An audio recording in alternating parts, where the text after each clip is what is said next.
Hello, students. Welcome to my class. That's English with Basuraj sir. Well, today let's learn about saying thank you. Saying thank you.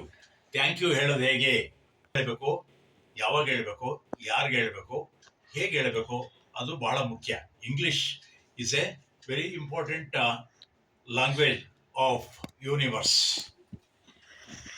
For example, ಇವುಗಳಿಗೆ magic words ಅಂತ ಹೇಳ್ತಾರೆ. Magic ಅಂದ್ರೆ ಇವು ಮಂತ್ರದಾಯಕ ಪದಗಳು ಅಂತ. ಉದಾಹರಣೆಗೆ hello Ram, hi Suma, good morning sir, thank you ma'am, please. ಇವುಗಳಿಗೆ ಮ್ಯಾಜಿಕಲ್ ವರ್ಡ್ಸ್ ಅಂತ ಹೇಳ್ತಾರೆ. ಇವು ಮಂತ್ರಯುಕ್ತವಾದಂತಹ ಪದಗಳು. ಇವುಗಳು ಹೇಳೋದ್ರಿಂದ ನಮ್ಮ ಮೇಲೆ ಬಹಳಷ್ಟು ಬದಲಾವಣೆ ಆಗುತ್ತೆ, ನಮ್ಮ ಜೀವನ ಸಕ್ಸಸ್ಫುಲ್ ಆಗುತ್ತೆ.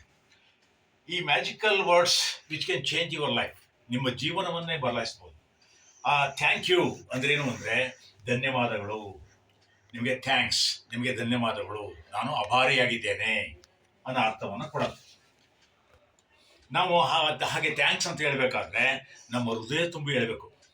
You must say it by opening our hearts and minds of other people.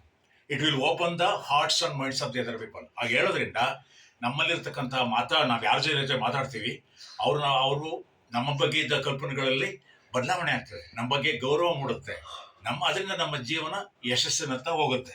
ಆದ್ದರಿಂದ ಯಾರೋ ಏನೇ ಒಂದು ಸಹಾಯ ಮಾಡಿದ್ರು ಕೂಡ ಥ್ಯಾಂಕ್ಸ್ ಅಂತ ಹೇಳ್ಬೇಕು. ಉದಾಹರಣೆಗೆ ಪೇಪರ್ ಮಾರೋ ಹುಡುಗ ಒಂದು ಪೇಪರ್ ಬೆಳಗ್ಗೆ ತಂದಾಕ್ತು, ನಮಗೆ ಥ್ಯಾಂಕ್ಸ್ ಹೇಳಬೇಕು. ಹಾಲು ಮಾರೋನು ನಮಗೆ ಹಾಲು ಕೊಟ್ಟರೆ ಥ್ಯಾಂಕ್ಸ್ ಅಂತ ಹೇಳಬೇಕು. ಹಾಗೆ ನಮಗೆ ತರಕಾರಿ ತರಕಾರಿ ಕೊಟ್ಟರೆ ಥ್ಯಾಂಕ್ಸ್ ಅಂತ ಹೇಳಬೇಕು. ಪೋಸ್ಟ್ ಆಫೀಸಲ್ಲಿ ಬ್ಯಾಂಕಲ್ಲಿ ಹೋದಾಗ ಅಲ್ಲಿ ಅಫಿಷಿಯಲ್ಸ್ ಜೊತೆಗೆ ನೀವು ಕಾರ್ಯ ನಡೆಸುವಾಗ ನೀವು ಕೆಲಸ ಆದಮೇಲೆ ಥ್ಯಾಂಕ್ ಯು ಸರ್ ಅಂತ ಹೇಳ್ಬೇಕು. ನೀವು ಹಣ ಡ್ರಾ ಮಾಡ್ತೀರಾ, ಅವಾಗ ಅವ್ರಿಗೆ ವ್ಯಕ್ತಿ ಇದ್ರೆ ಕ್ಯಾಶ್ ಕೌಂಟ್ರಲ್ಲಿ ಅವ್ರಿಗೆ ಥ್ಯಾಂಕ್ ಯು ಸರ್ ಅಂತ ಹಣ ಇಸ್ಕೊಂಡ್ಮೇಲೆ ಹೇಳ್ಬೇಕು. ಹೀಗೆ ಥ್ಯಾಂಕ್ಸ್ ಹೇಳೋದು ಬಹಳ ಮುಖ್ಯ. ಅಂದ್ರೆ ಧನ್ಯವಾದಗಳು ಅನ್ನೋ ಅರ್ಥವನ್ನು ಕೊಡುತ್ತೆ. ನಿಮಗೆ ನಾನು ಅಭಾರಿಯಾಗಿದ್ದೇನೆ, ನಿಮಗೆ ನಮಸ್ಕಾರಗಳು, ಧನ್ಯವಾದಗಳು ಅನ್ನೋ ಅರ್ಥವನ್ನ ಕೊಡುತ್ತೆ. ಹಾಗೆ ಹೇಳುವಾಗ ನಾವು ಹೃದಯ ತುಂಬಿ ಹೇಳ್ಬೇಕು. ಹೇಗಾಗೋ ಬೇಕಾಬಿಟ್ಟಿ ಬೇಜವಾಬ್ದಾರಿಯಿಂದ ಹೇಳ್ಬಾರ್ದು. ಪ್ರೀತಿಯಿಂದ ಹೃದಯ ತುಂಬಿ ಮನಸ್ಸು ತುಂಬಿ ಹೇಳ್ಬೇಕು ಅದನ್ನ. ಇದು ಮಾಂತ್ರಿಕವಾದ ಪದಗಳು. ಅದು ನಮ್ಮನ್ನೇ ಅವರಿಗಿಂತ ಹೆಚ್ಚಾಗಿ ನಮಗೆ ಅವರ ಮನಸ್ಸಿನಲ್ಲಿ ನಮ್ಮ ಬಗ್ಗೆ ಒಳ್ಳೆ ಭಾವನೆ ಮೂಡುತ್ತೆ. ನಾವು ಇನ್ನೂ ಹೆಚ್ಚು ಹೆಚ್ಚು ಎತ್ತರಕ್ಕೆ ಹೋಗ್ತೇವೆ. ಇದನ್ನ ಥ್ಯಾಂಕ್ಸ್ ಅನ್ನ ಹೇಗೆ ಹೇಳೋದು? Thanks A lot, thanks A lot, ನಿಮಗೆ ತುಂಬಾ ಧನ್ಯವಾದಗಳು. ನನಗೆ ಯಾರೋ ಫ್ರೆಂಡ್ಸ್ ಒಂದ್ಸರಿ ಹೇಳಿದ್ರು ಥ್ಯಾಂಕ್ಸ್ ಇನ್ ಟರ್ನ್ಸ್. ನೀವೇ ಟರ್ನ್ಸ್ ಗಟ್ಲೆ ಥ್ಯಾಂಕ್ಸ್ ಅಂತ ಹೇಳಿದ್ರು. ಥ್ಯಾಂಕ್ ಯು ವೆರಿ ಮಚ್ ಅಂತ ಹೇಳ್ಬೋದು. ತುಂಬಾ ಧನ್ಯವಾದಗಳು. ಟನ್ಸ್ ಅಂದ್ರೆ ಗೊತ್ತಲ್ಲ, ತುಂಬಾ ದೊಡ್ಡ ಪ್ರಮಾಣ ಅದು. Thank you millions, thank you trillions ಅಂತ ಹೇಳೋರು ಕೂಡ ಇದ್ದಾರೆ ನಮ್ಮ friends. Thank you very much, ನಿಮಗೆ ತುಂಬಾ ಧನ್ಯವಾದಗಳು. ಹಾಗೇನೆ many thanks.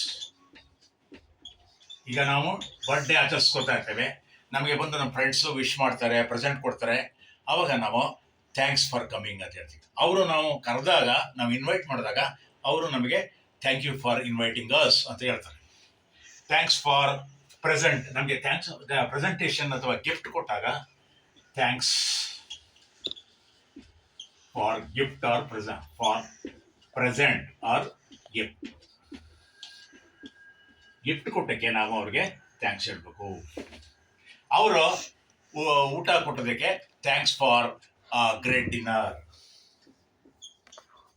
Thanks for great dinner ಹಾಗಂತ ಹೇಳ್ತಾರೆ. ನಿಮಗೆ ಅತ್ಯುತ್ತಮವಾದ ಔತಣ ಕೊಟ್ಟಕ್ಕೆ ಅವರು ಥ್ಯಾಂಕ್ಸ್ ಅಂತ ಹೇಳ್ತಾರೆ. ಹೀಗೆ ಇನ್ನೂ ಕೆಲವು ಪದಗಳಿವೆ. ಅದ್ಯಾವುದು ಅಂದ್ರೆ I am much oblige to you, ನಾನು ನಿಮಗೆ ತುಂಬಾ ಅಭಾರಿಯಾಗಿದ್ದೇನೆ. ಮಚ್ ಒಬ್ಲೈಜ್ ಅಂತ ಹೇಳ್ಬೋದು.